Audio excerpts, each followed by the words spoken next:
ఏ రోజైనా ప్రదోషకాలం అంటే శివుడికి ప్రియం కాబట్టి ప్రదోషకాలంలో ఈ నారికేళ దీపాన్ని వెలిగించుకోవచ్చు.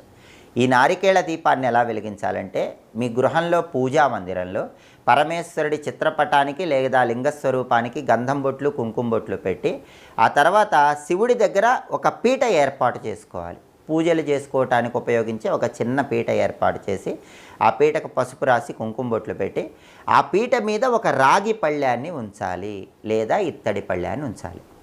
ఆ రాగి పళ్ళెము లేదా ఇత్తడి పళ్ళానికి 5 చోట్ల గంధం బొట్లు 5 చోట్ల కుంకుమ బొట్లు పెట్టాలి. ఆ తర్వాత గంధం కొద్దిగా తీసుకొని ఆ గంధంలో వీలైతే గంగాజలం కొద్దిగా కలపండి, వీలు కాకపోతే మామూలుగా మంచినీళ్ళు కలిపి తడి గంధం తయారు చేసుకోండి. ఆ తడి గంధంలో ఉంగరపు వేలు ముంచి రాగి పళ్ళెము లేదా ఇత్తడి పళ్ళెం మీద ఒక స్వస్తి గుర్తు వేయండి. అలా రాగి పళ్ళెము లేదా ఇత్తడి పళ్ళెంలో తడి గంధంతో స్వస్తి